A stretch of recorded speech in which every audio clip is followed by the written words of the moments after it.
കോലം. ഔലിയാക്കന്മാരെ പോരിശ ഭാഷ. എന്താ പോരിശ? സാധാരണ ഒരു മുസ്ലിമിനോട് നിങ്ങൾ സലാം പറഞ്ഞാൽ എന്താ മുസ്ലിം പറയാ? അസ്സലാമു അലൈക്കും. എന്താ മറുപടി? വഅലൈക്കും അസ്സലാം എന്ന് പറയാല് വഅലൈക്കും അസ്സലാം വറഹ്മത്തുള്ളാഹി. അത് അല്ലാഹ് പറഞ്ഞതാണ് അല്ലേ? നമ്മുടെ ഖുർആനിലുണ്ട് എന്ത് ഒരു ആയത്ത്, വഇദാ ഹുയ്യിതും ബിതഹിയ്യത്തിൻ ഫഹയ്യൂ ബിഅഹ്സന മിൻഹാ ഔ റുദ്ദുഹാ. നിങ്ങളോട് ഇസ്ലാമിന്റെ അഭിവാദ്യവചനം കൊണ്ട് അഭിവാദ്യം അർപ്പിക്കപ്പെട്ടാൽ നിങ്ങൾ നല്ല നിലക്ക് ഒന്നുകിൽ അതിനേക്കാൾ നല്ല നിലക്ക് മറുപടി പറയണം, അല്ലെങ്കിൽ ആ മറുപടിയെങ്കിലും തിരിച്ചു കൊടുക്കണം. എന്നാ ഔലിയയുടെ പോരിശ എന്താണെന്നറിയോ? ഇത് കാണുന്നത് ഖസസുൽ ഔലിയ, ഔലിയാക്കന്മാരുടെ 1001 ഔലിയാക്കന്മാരുടെ ജീവചരിത്ര കഥകൾ. ആരാ എഴുതിയത്?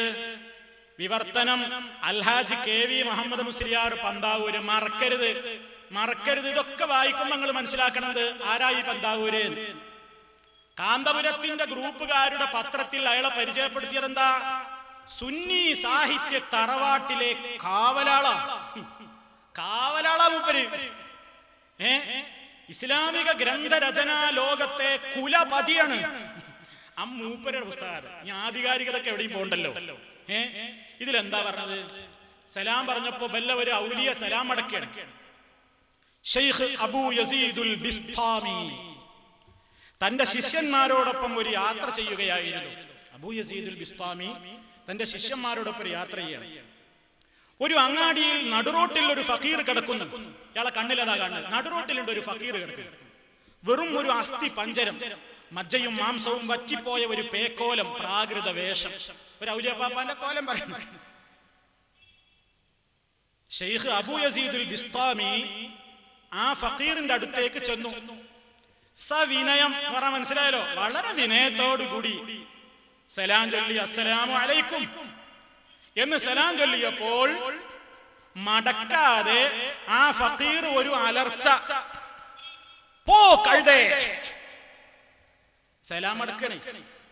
അസ്സലാമു അലൈക്കും പോയിട്ട് പറഞ്ഞ മുസ്ലിമിനോട് ഇയാൾ പറയണ് വലൈക്കും അസ്സലാം എന്നല്ല പറയേണ്ടത്. പക്ഷേ പേരോടന്റെ ഔലിയ മടക്കുകയാണെന്ത്? പോ കഴുതേ. മനസ്സിലായോ? തീർന്നില്ല. ഒരു സലാമുമായി വന്നിരിക്കുന്നു. അപ്പൊ ഷെയ്ഖ് ചോദിച്ചു, അല്ലയോ ഫക്കീറെ, എന്തിനാണ് അങ്ങ് എന്നെ ശകാരിക്കുന്നത്? സലാം പറഞ്ഞതിനോ? അപ്പൊ മൂപ്പര മറുപടി, പോ കള്ള കഴിവേറി, നിന്റെ സലാം കൊണ്ടുപോയി പുഴുങ്ങി തിന്നടാ.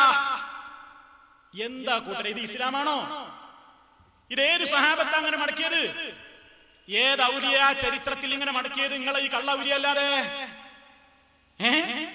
പോയി പുഴുങ്ങി തിന്നടാ. തീർന്നില്ല. അപ്പൊ അയാൾ ചോദിച്ചു, ഞാൻ എന്താ പഴച്ചത്? അപ്പൊ അയാൾ ചോദിക്കാണ്, നീ പഴക്കണോ? നിന്റെ പിന്നിലുള്ള കള്ള ബുദ്ധൂസിനെ നോക്കി. ഒപ്പുള്ള മനുഷ്യനീ ചീത്ത. എന്റെ പിന്നിലുള്ള കള്ള ബുദ്ധൂസ്, അവൻ എന്നെ കണ്ട ഉടനെ വിചാരിക്കുന്നു മഹാപാപിയാണ്. എന്നെ കുറിച്ച് നല്ലത് വിചാരിച്ചിട്ടില്ല. അതാപ്പ ഇയാളെ ദേഷ്യത്തിനൊക്കെ കാരണം. ഇവർ ഈ ഔലിയാക്കന്മാരെ സ്ഥിതിയാണ് നിങ്ങൾ ഈ കേട്ടത്. ഇത്